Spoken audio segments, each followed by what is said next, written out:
ഇവൻ വെറും ഒരു സാധാരണ കൊലയാളിയല്ല, കൊറിയയിലെ തന്നെ one of the most wanted psycho കില്ലറാണ്. കൊലപാതകം ശേഷം ഒരു തെളിവ് പോലും ഇവൻ അവശേഷിപ്പിക്കില്ലായിരുന്നു. പക്ഷെ ഒരു രാത്രിയിലെ ചെറിയ അബദ്ധം കാരണം ഇവൻ ജയിലിൽ അകപ്പെടുകയാണ്. പക്ഷെ ഈ സിനിമ സ്റ്റാർട്ട് ചെയ്യുന്നത് ഇവിടെ നിന്നൊന്നുമല്ല.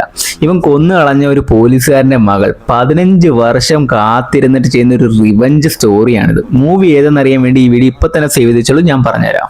ഹീജോ എന്നൊരു പെൺകുട്ടി, അവളുടെ അച്ഛൻ ഒരു പോലീസ് ഉദ്യോഗസ്ഥനായിരുന്നു. അയാളെ ഈ ക്രൂരനായ കൊലപാതക ഒരു ദിവസം രാത്രി കൊല്ലുകയാണ്. പോലീസ് പിടിക്കുമെങ്കിലും തെളിവുകളുടെ അഭാവത്തിൽ 15 വർഷത്തെ ശിക്ഷ മാത്രമാണ് ഇയാൾക്ക് കിട്ടുന്നത്. അന്ന് ഹീജു ഒരു തീരുമാനം എടുക്കുന്നു. ഇയാൾ ജയിൽ മോചിതനായതിനു ശേഷം ഇതിനുള്ള പ്രതികാരം വീട്ടിയിരിക്കും.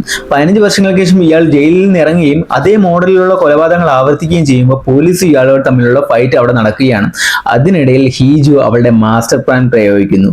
പിന്നീട് ഈ സ്റ്റോറി പക്ക ത്രില്ലിങ്ങിലോട്ടാണ് പോകുന്നത്. മിസ്സിംഗ് യു എന്നാണ് ഈ കൊറിയൻ ചിത്രത്തിന്റെ പേര്. ഇതിന്റെ ക്ലൈമാക്സിലെ ട്വിസ്റ്റ് അതൊരു പക്ക ഗൂസ് ബംബ് തരുന്നതാണ്. നമുക്ക് അത് കാണാൻ തന്നെ ഈ സിനിമ കാണാവുന്നതാണ്. സിനിമ കണ്ടുള്ളവർ എന്തായാലും നിങ്ങളുടെ അഭിപ്രായം താഴെ കമന്റ് ചെയ്യുക. സിനിമയുടെ ലിങ്ക് വേണ്ടവർ ലിങ്ക് എന്ന് കമന്റ് ചെയ്യൂ, ഞാൻ DM ചെയ്ത് തരാം. അപ്പൊ നാളെ കാണാം. ബൈ.